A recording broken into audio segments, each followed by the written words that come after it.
Sekitoleko. He's a very humble man. His story is amazing. He's also a lieutenant commander in the U.S. Coast Guard. I asked him to come here. I asked him to get the permissions to wear the uniform, because sometimes when people are wearing different attire, you might not appreciate how powerful they are. But if you see their titles, then you appreciate that they have actually arrived. First of all, Reverend Simon Sekitoleko, we honor you, we celebrate you, we thank you for coming and flying in specifically for this. He's a Lieutenant Commander of the U.S. Coast Guard, based in Namere, Bahrain. I just wanted him to accept this humble award and also to speak to these people. Tell them your story in a minute, 2 or 3, and then we shall continue. Thank you so much. Good afternoon, good evening, everybody. I'm so honored to be here today. I actually met Ronnie in one of these events we do during the UNA convention out in Louisiana last this year. And he talked about this award, me coming to attend. Then later on he said, you're going to be one of the recipients.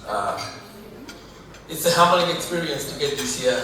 One of the things I'll tell you, by the way, I think you've read in the book I'm Simon Sekitoleko, originally from Mpererwe, Namere zone. That's what I tell you. I want you to know that I'm from Namere. That's what's happening.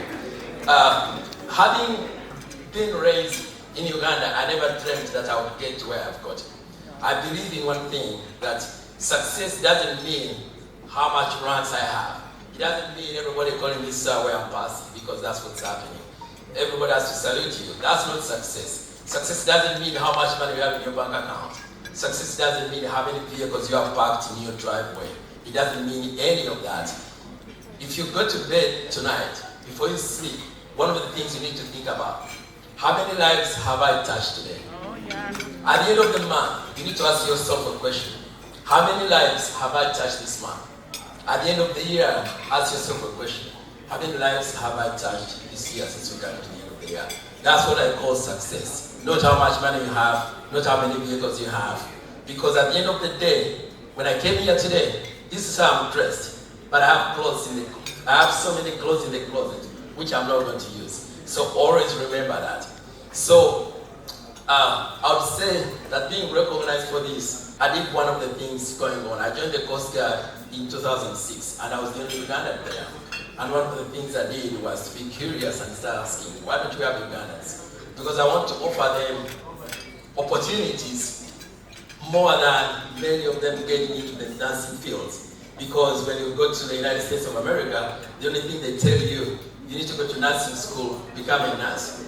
And I wanted to change that. Much as nurses make a lot of money, they work shifts and make money, but there's some other professionals. So one of the things I did was to work with the Coast Guard and started what we call the pathway to citizenship in the United States. So what happens is that someone joins the Coast Guard. If they have a green card, then they get naturalized, becoming citizens in 8 weeks. So one of the things I do has been to target some of the communities in the diaspora. Now, you might ask me, how about you recruiting from Uganda? Yes, we tried that. I went to the Congress and they told me no.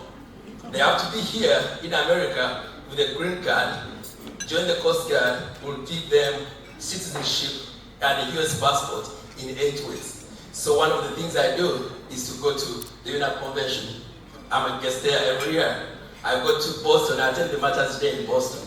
So I target some of those events. I go to Nigerian events, I go to Ghanaian Independence Days. The Coast Guard sponsors me to go there as an ambassador to help bring Africans. To date, I think I have on my account about 15 Coast Guard members from Uganda, and they're US citizens. So that's what's happening.